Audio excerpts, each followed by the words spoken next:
Tahukah kamu saat berdiam diri di rumah agar selamat dari wabah The Great Plague atau Bubonic Plague atau The Plague of London, Sir Isaac Newton juga harus belajar dan bekerja dari rumah. Sama seperti yang banyak kita alami sekarang. Dan beliau, Sir Isaac Newton, menggunakan waktunya dengan sangat bijak. Momen Newton yang sangat produktif di Woolsthorpe ini sering juga disebut dengan Annus Mirabilis atau Tahun Keajaiban, seperti bahasan pada buku dengan nama yang sama karya John Ryan. Masa-masa itu menjadi masa-masa paling produktif Newton dalam perkembangan ilmu optik dan cahaya, kalkulus, serta hukum gerak dan gravitasi. Nah, ingin tahu lebih detail mengenai kisah ini? Oke, langsung saja berikut kisah mengenai Isaac Newton tahun-tahun keajaiban 1665 sampai 1667.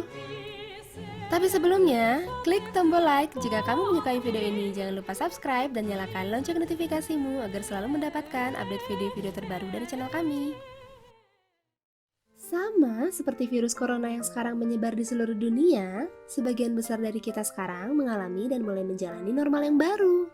Mulai dari negara-negara yang memberlakukan lockdown, hingga mempraktikkan sebatas social distancing. Kesamaan antara situasi Sir Isaac Newton yang mengasingkan dirinya di Cambridge pada tahun 1665 dan masyarakat saat ini sangatlah mirip dan selaras. Antara musim panas 1665 dan musim semi 1667, Sir Isaac Newton melakukan 2 kunjungan panjang ke Woolsthorpe untuk menghindari wabah yang sedang menyerang Cambridge.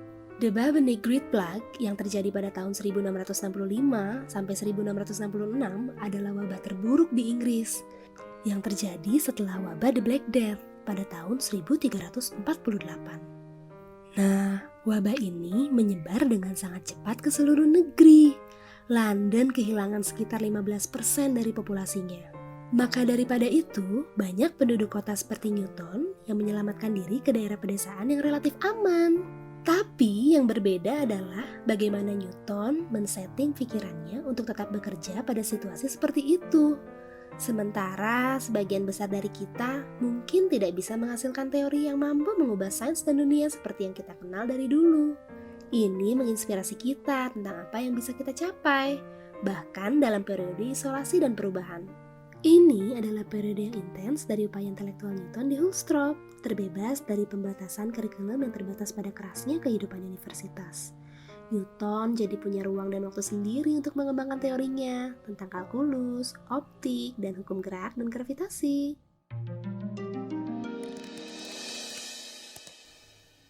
Muda dan bijaksana. Isaac Newton berusia awal 20-an ketika wabah besar London melanda. Dia belum memiliki gelar Sir dan belum juga menggunakan wig formal yang besar itu. Dia sama seperti orang pada umumnya, hanyalah seorang mahasiswa di Trinity College, Cambridge. Ini adalah 200 tahun sebelum para ilmuwan menemukan bakteri yang menyebabkan wabah. Tetapi bahkan tanpa tahu persis mengapa, orang-orang pada saat itu mempraktikkan beberapa hal yang sama seperti yang kita lakukan sekarang untuk menghindari penyakit. Pada versi social distancing tahun 1665, banyak sekolah meliburkan murid-muridnya, dan bisnis termasuk The Washington Post merumahkan para pekerja dalam upaya memperlambat penyebaran virus.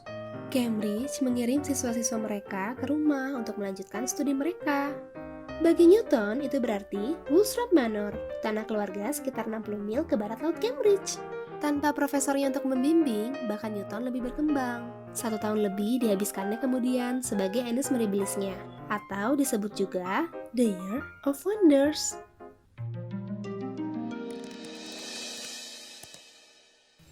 Optik. Newton bekerja secara obsesif untuk menambah pemahamannya tentang cahaya dengan menggunakan beberapa prisma. Pada saat itu, prisma kaca biasa digunakan pada lampu gantung untuk mengubah cahaya putih menjadi spektrum warna seperti pelangi. Diyakini bahwa Newton menggunakan percobaan kuncinya di kamarnya di Woolsthorpe. Rekaman sejarah memberitahu bahwa percobaan yang dilakukan di ruangan berukuran 22 kaki itu dari sana menghadap selatan ke dinding tempat spektrum warna jatuh, seperti halnya ruangan yang telah lama dikenal sebagai ruang Newton. Newton membuat lubang kecil pada daun jendela kayu yang berukuran hanya seberkas cahaya yang sangat kecil yang bisa memasuki ruangan yang dibuat gelap tersebut. Inovasi penting Newton adalah mengambil prisma kedua dan meletakkannya di satu jalur bayangan warna yang berasal dari prisma pertama. Ketika muncul dari sisi lain prisma kedua, sinar ini masih berwarna yang sama, sehingga membuktikan bahwa medium kaca belum mengubahnya.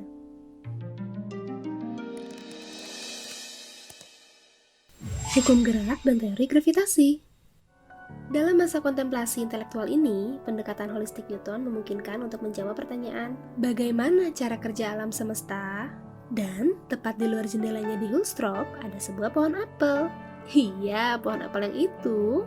Newton sendiri menceritakan kisah itu ketika dia menyaksikan sebuah apel jatuh dari pohon di luar jendela kamarnya. Dia mempertanyakan, mengapa apel itu jatuh lurus ke tanah? Dalam menjawab pertanyaannya itu, Newton berteori bahwa segala sesuatu yang ada tertarik pada segala sesuatu yang lain.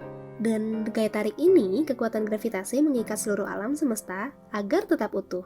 Bertahun-tahun kemudian, ia mempublikasikan teorinya dan memberitahu dunia bagaimana visi ini dapat diekspresikan dalam rumus matematika, yang sekarang ini masih sama relevannya seperti pada masa itu.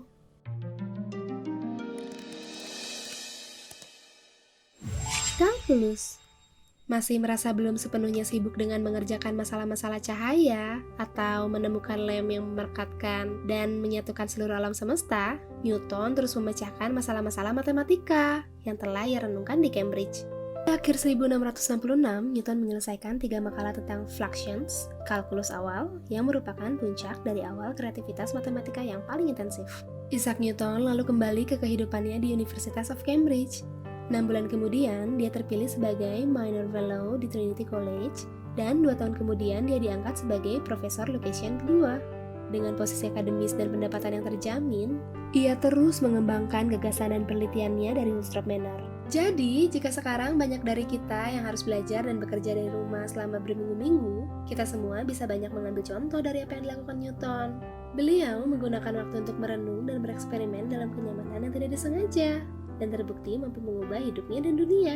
Dan tidak pernah ada yang ingat apakah dia melakukannya dengan masih menggunakan piyamanya atau tidak.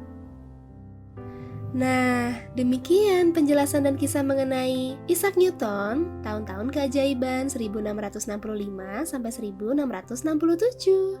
Tonton semua video lain dari kami mengenai info-info terbaru, sejarah, tips, dan masih banyak yang lainnya untuk menambah wawasan dan pengetahuanmu.